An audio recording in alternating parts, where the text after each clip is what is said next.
안녕하십니까. 3월 24일 아침 햇살입니다. 북한의 군사훈련에 대한 반응 분석 제목으로 시작하겠습니다. 1. 북한의 군사훈련에 대한 한국 사회의 반응. 2월 말부터 북한이 군사훈련을 활발히 진행하고 있습니다. 2월 28일 김정은 위원장이 직접 지도한 합동 타격 훈련이 있었습니다. 이 훈련은 전선과 동부지구 방어 부대들의 기동, 화력 타격 능력을 판정하고 군종 합동 타격 지휘를 숙련하는 목적으로 진행되었습니다.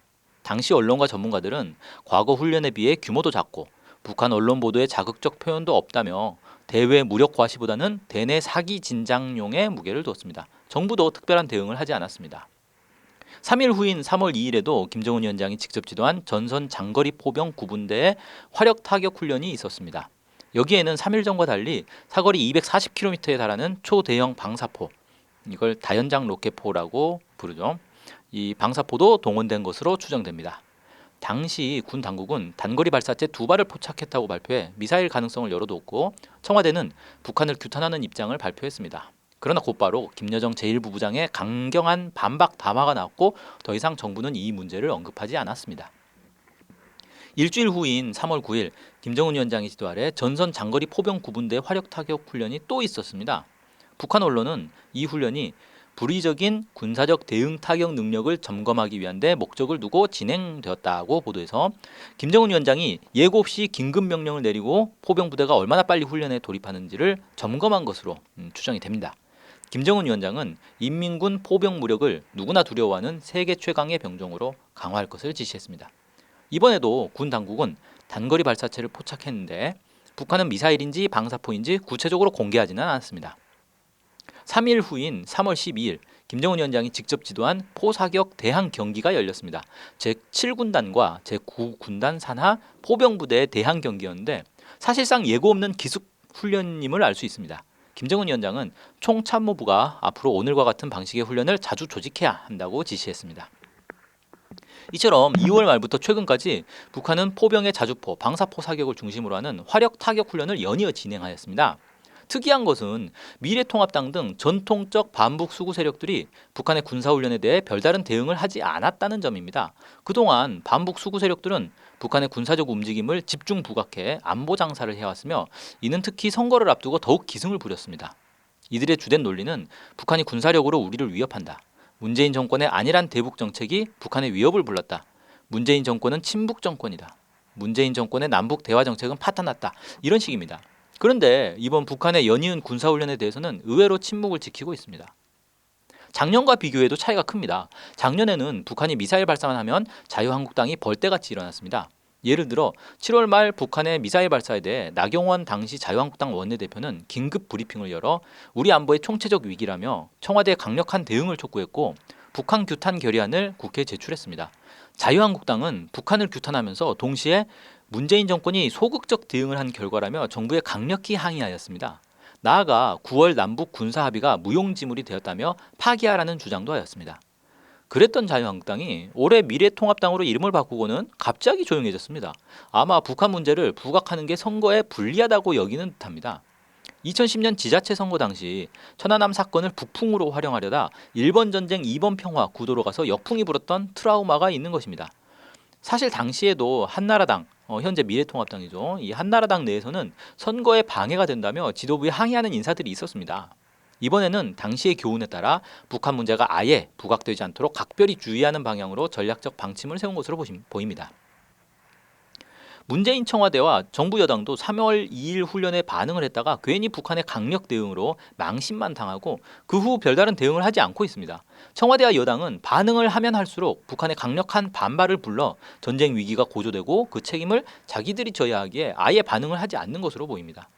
정치권을 떠나 일반 국민들도 북한의 군사훈련에 대해 아무런 말을 하지 않습니다.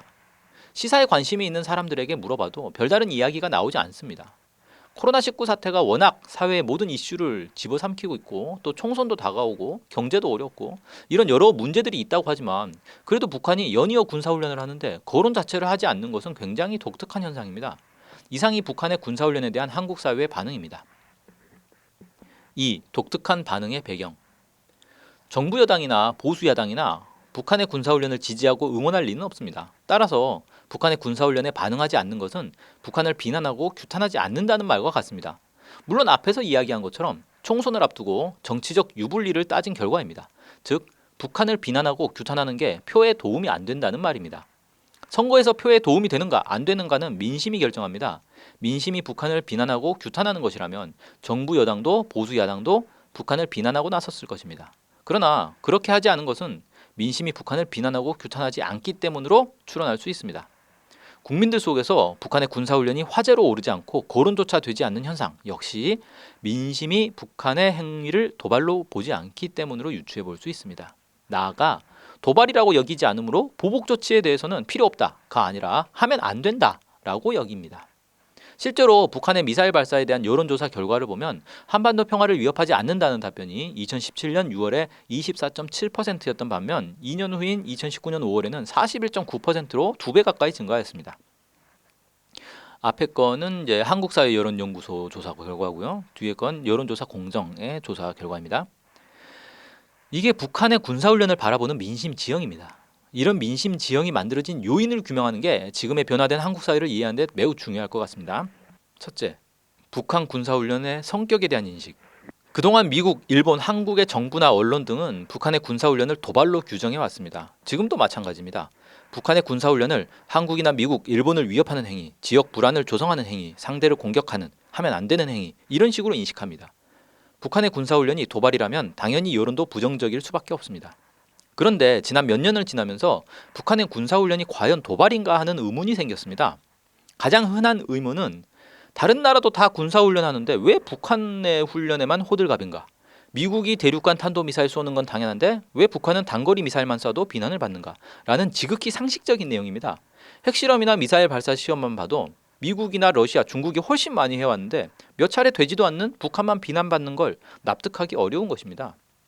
실제로 지난해 11월 1일 정의용 청와대 국가안보실장은 국회 국정감사에 출석해 북한의 미사일 발사에 대한 입장을 질문받자 우리도 북한보다 적지 않게 미사일 시험 발사를 하고 있다라고 답했습니다. 우리도 미사일 시험을 하기 때문에 안보 걱정을 하지 않아도 된다는 의미지만 조금만 더 생각해보면 우리도 쏘는 미사일을 북한만 문제 삼는 건 공정하지도 않고 논리적이지도 않다는 걸 쉽게 알 수 있습니다. 게다가 국내외 많은 전문가들이 북한의 군사훈련을 두고 한미연합훈련에 대한 맞대응 성격이 있다. 미국의 군사적 압박에 대한 자위적 성격이 있다고 분석하고 있으며 이런 논리가 대중적으로 널리 확산됐습니다. 즉 세계 최대 규모의 한미연합훈련을 하면서 북한에게만 군사훈련을 하지 말라고 비난해봐야 북한이 하지 않을 이유가 없는 게 자명하며 따라서 북한의 입장도 납득이 간다는 것입니다. 그렇다 보니 이제는 북한이 군사훈련을 해도 통상훈련이니 민감한 반응을 보일 필요가 없다는 입장이 생소하지 않습니다. 예를 들어 지난해 5월 22일 에이브럼스 주한미군 사령관은 북한의 잇따른 단거리 미사일 발사에 대해 통상적 수준의 훈련이라며 세계의 모든 군은 특정 능력에 대한 훈련을 포함한 통상적인 군사활동을 전개한다라고 이야기했습니다. 이처럼 북한의 군사훈련을 두고 도발이 아닐 수 있으며 나아가 도발로 볼 수 없다는 인식이 생기고 상당히 확산됐습니다. 두 번째, 북한과 미국의 힘 비교. 민심은 명분과 함께 힘에 민감합니다. 민심은 정의를 따릅니다. 정의로운 사람이 민심을 얻습니다. 하지만 이게 전부는 아닙니다. 정의는 힘이 있어야 현실에 구현됩니다. 정의롭지만 힘이 없다면 패배하고 민심도 정의의 편에 계속 머물 수 없는 상황이 전개됩니다. 반대로 불의가 힘을 가지면 민심을 자기에게 복종시키고 추종하게 강요하면서 세계를 지배합니다.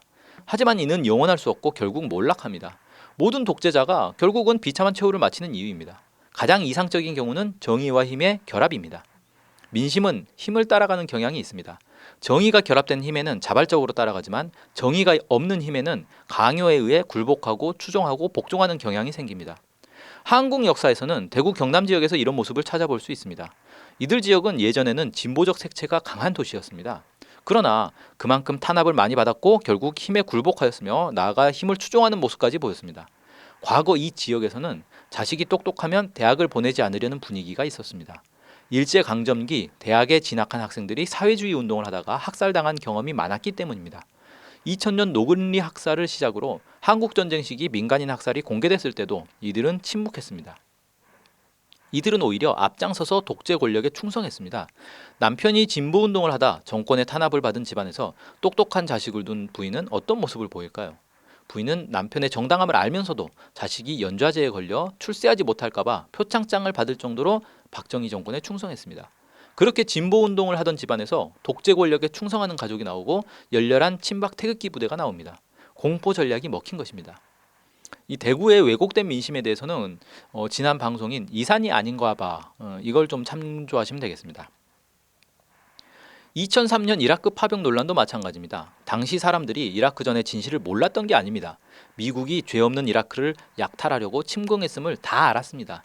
하지만 노무현 정부의 이라크 파병에 대해 진보 진영에서만 규탄을 했을 뿐 민심은 침묵으로 동의했습니다. 미국이라는 강대국에 잘못 보이면 끝장이다. 힘센 나라에는 복종해야 한다는 분위기가 있었습니다. 이렇듯 민심은 자이든 타이든 힘에 복종하고 힘을 추종하는 경향이 있으며 지배 세력은 이를 이용하기 위해 당근과 채찍을 동원합니다. 그렇게 한국 사회는 지배 세력에 충성해야 먹고 살 수 있고 출세할 수 있는 사회가 되었습니다. 힘 있는 자의 편에 서야 한다는 심리가 한국 사회에 만연해 있으며 이는 공미의식으로 이어집니다. 그간 이런 심리의 기초에 북한과 미국이 싸우면 미국이 이긴다는 생각이 압도적이었고 따라서 미국의 입장에서 북한의 군사행동을 응징해야 한다는 민심이 지배적이었습니다. 그런데 지난 몇 년 동안 국민의 눈에 비친 북미 대결 양상은 지금껏 생각한 것과 판이했습니다. 가까운 사례로 지난해 11월 한미연합훈련 연기를 들 수 있습니다. 한미 군 당국이 예정된 연합 공중훈련을 진행하겠다고 하자 북한이 11월 13일 강력히 경고했고 반나절 만에 에스퍼 미 국방장관이 군사훈련 조정 가능성을 언급했습니다. 그래도 북한이 계속 문제 삼자 결국 4일 후 훈련 연기를 전격 발표하면서 북한에 대화를 제의했습니다. 그러나 북한은 훈련 연기 발표 2시간 만에 미국과 마주 앉을 필요가 없다라고 못을 박았습니다. 그래도 미국은 별다른 항의를 하지 못했습니다. 누가 봐도 미국이 북한에게 굴복하고 망신을 당한 모습이었습니다. 이제는 국민들 속에서 미국이 북한보다 더 센 게 맞나? 오히려 미국이 꼼짝 못하는데? 북한이 더 강한데? 이런 인식이 많이 형성됐습니다. 힘이 더 센 북한을 응징하자는 생각은 이제 얼토당토 않게 됐습니다. 길거리에 북한 응징 현수막을 걸어놓은 태극기 부대를 세상 물정 모르는 철부지 바라보듯 한심하게 쳐다보는 이유도 여기에 있습니다. 셋째, 북한은 우리에게 어떤 존재인가? 북한이라는 존재가 우리에게 어떤 영향을 미친다고 여기는지 살펴봅시다. 만약 우리와 아무런 이해관계가 없다면 2003년 미국의 이라크 침공 대하는 것과 비슷한 정서, 부당함은 알지만 굳이 개입하지 않고 애써 외면하는 정서가 있을 것입니다. 만약 북한이 우리에게 피해를 주는 존재라면 북한의 군사 행동을 규탄하고 응징하자는 여론이 많을 것입니다.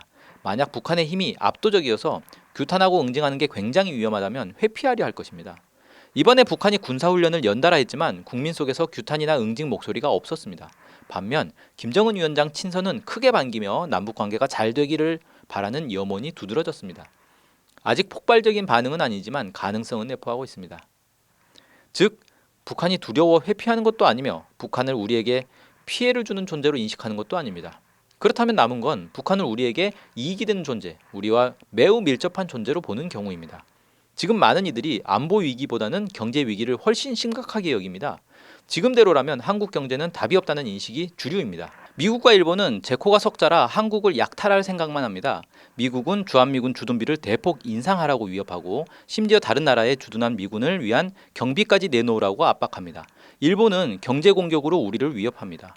중국과는 지금까지 이익을 많이 봤지만 앞으로 중국에 밀리고 경제를 잠식당할 것이라는 우려가 큽니다. 애플이 20년 걸린 연매출 150억 달러를 샤오미가 단 7년 만에 달성할 만큼 중국의 성장은 무서울 정도입니다. 이미 많은 기업들이 중국에 넘어가고 있습니다. 이런 속에서 한국 경제가 살아남을 방법은 평화 경제밖에 없습니다. 이는 많은 국민이 동의하고 갈구하는 주제입니다. 전문가들도 정치인들도 이구동성입니다. 심지어 수구 적폐 세력도 선거철에는 북방 경제니 유라시아 경제니 하는 남북 경제협력 공약을 내겁니다. 남북 경제협력은 단순히 한국 경제에 도움이 된다, 살아남는 길이다 정도를 넘어서 폭발적 발전을 가능하게 하는 출로, 세계 경제를 선도할 도약대로 인식됩니다. 이처럼 북한이라는 존재는 한국 국민 입장에서 볼 때 먹고 살기 위해, 잘 살기 위해 손을 잡고 운명을 같이 해야 하는 관계입니다. 이런 의식지형이 이미 형성되어 있습니다. 그런데 전에는 남북 경제협력이 아무리 좋아도 북한은 호시탐탐 남침을 노리고 적화 통일을 해 한국 국민을 학살하고 노예로 만들려고 한다는 인식에 가로막혀 있었습니다. 북한은 우리를 잘 살게 할 존재가 아닌 못 살게 할 존재로 여긴 것입니다. 그러니 방법은 북한을 점령하고 지배하는 수밖에 없다고 여겼습니다. 박근혜가 통일대박을 언급한 것도 북한을 점령해 약탈하자는 의미였습니다. 모두 지배 세력이 주입한 환상입니다. 그런데 2000년 사상 최초의 남북 정상회담을 지나면서 대북 인식에 중대 변화가 생겼습니다. 북한의 모습을 여과 없이 지켜보고 직접 만나보니 그동안 지배 세력이 주입한 생각과 달리 북한은 적화 통일 의사도 없고 우리를 지배하고 수탈하며 노예로 만들 생각도 없었던 것입니다. 반대로 북한은 우리를 인정하고 존중하며 내세워주고 나아가 뜨거운 동포애로 혈육의 정을 나누고 하나가 되기를 바라는 마음으로 우리를 대했습니다. 2018년의 기억을 떠올려 봅시다. 김정은 위원장은 문재인 대통령이 15만 북한 국민 앞에서 연설을 할 기회를 마련해 주었습니다. 그것도 연설문을 사전에 조율하지도 않고 하고 싶은 이야기를 마음대로 하라고 하였습니다. 2018년 10월 12일 영국 BBC 인터뷰에서 문재인 대통령은 김정은 위원장은 아무런 조건을 달지 않았다. 어떤 말을 해달라거나 어떤 말은 하지 말아달라거나 이런 요구가 없었다. 사전에 연설 내용을 알려고 하지도 않았고 연설의 시간도 전혀 제약하지 않았다. 라며 대단한 신뢰를 보여준 것이라고 회고했습니다. 보수 야당 의원조차 한반도가 새로운 시대로 대전환한다는 상징적인 사건이라고 평가할 정도로 모두가 감동했습니다. 북한이 얼마나 우리를 존중하고 내세워주는지를 분명히 볼 수 있었습니다. 남북 예술단의 교차 공연도 의미심장합니다. 2018년 2월 8일 강릉에서 평창 동계올림픽 축하 공연을 한 삼지연 관현악단은 40여 곡을 불렀는데 이 가운데 한국 대중음악이 제2에게, 여정, 남자는 배 여자는 항구, 이별, 당신은 모르실 거야, 다 함께 차차차, 사랑의 미로, 해뜰날, 최진희 사댁, 셋째 딸, 홀로 아리랑, 우리의 소원, 사랑, 어제 내린 비 등 13곡, 북한 노래는 8곡, 나머지는 민요와 유명 해외 클래식 음악이었습니다. 북한의 선곡 특징을 보면 첫째, 북한 노래보다 한국 노래를 더 많이 불렀습니다. 대중가요만 비교하면 한국의 노래가 60%였습니다. 둘째, 한국 노래의 경우 국민적 인기가 높은 곡을 골랐고, 셋째, 북한 노래의 경우 정치색이 없어 한국 국민이 부담 없이 들을 수 있는 곡으로 골랐습니다. 철저히 한국 국민을 배려한 선곡이었습니다. 반면 2018년 4월 1일 열린 남측 예술단의 평양 공연 봄이 온다에는 조용필부터 걸그룹 레드벨벳까지 총 11팀 11명 이 무대에 올라 26곡의 노래를 불렀는데 대부분 한국 대중가요였고, 북한 노래는 서현이 부른 푸른 버드나무와 전체 출연진이 합창한 다시 만납시다 단 2곡이었습니다. 비율로 보면 8% 정도 됩니다. 북한은 가사와 율동에 대해 수정 요구를 하지 않았고 전적으로 남측 예술단이 알아서 공연할 수 있도록 보장했습니다. 한국은 북한 국민의 정서를 고려하지 않은 일방적인 선곡을 한 반면 북한은 한국 국민의 정서를 최대한 고려해 선곡을 한 것입니다. 북한은 한국의 문화, 한국 국민의 정서, 취향을 인정하고 존중하며 내세워주는 반면 우리는 그게 부족하다는 점을 깨달아야 합니다. 아무튼 이런 과정을 통해 북한의 모습을 생생히 보면서 우리 국민의 대북 인식이 많이 바뀌었고 지금도 변하고 있습니다. 지배 세력이 오랜 세월 세뇌시킨 인식은 허물어지고 있습니다. 북한이라는 존재는 한국 국민에게 절대적으로 도움이 되며 동포로서 손잡고 하나가 되어야 합니다. 그럴 때 우리가 따뜻하고 행복할 수 있다는 방향으로 민심이 흐르고 있습니다. 이런 인식 변화가 군사훈련을 도발로 보지 않고 규탄과 응징의 필요성을 느끼지 않는 배경입니다. 넷째, 외부 환경의 변화. 북한의 군사훈련에 대한 반응이 변화한 배경에는 미국, 일본 등 외부 환경의 변화도 있습니다. 앞서 언급한 것처럼 미국과 일본 등 힘이 센 나라, 한국에 강한 영향력을 미치는 나라를 자이든 타이든 추종하고 따라야 한다는 여론이 있습니다. 먹고 살기 위해서는 어쩔 수 없다는 것입니다. 따라서 미국, 일본이 북한의 군사훈련을 맹비난하면 국내에서도 자연히 미국, 일본을 따라 북한을 규탄하는 목소리가 나왔습니다. 그런데 상황이 바뀌었습니다. 북한이 군사훈련을 해도 미국이 비난하지 않는 것입니다. 우리와 상관없다. 통상훈련에 일일이 대응하지 않는다. 는 식의 핑계를 대지만 누가 봐도 몸을 사리는 태도입니다. 미국이 변하자 일본도 목소리를 죽였습니다. 이런 미국, 일본의 변화가 국민의식에도 영향을 미쳤습니다. 미국, 일본이 북한 규탄 목소리를 내지 않는데 우리가 나서서 대북 비난을 할 이유는 없는 것입니다. 북한의 군사훈련에 대한 민심의 변화는 대북 인식이 얼마나 변화하였는지, 어떤 방향으로 변화하고 있는지를 보여주는 중요한 지표입니다. 물론 아직도 북한을 적으로 규정하고 무찌르자 공산당 같은 철진한 주장을 하는 반북 수구 적폐 세력이 남아 있습니다. 하지만 민심의 변화는 확고하기에 이들은 결국 도태될 수밖에 없습니다. 우리 국민은 지배 세력이 세뇌한 거짓 반북 의식을 깨고 평화와 번영, 통일의 길로 힘차게 전진할 것입니다. 오늘 방송은 여기서 마치겠습니다. 고맙습니다.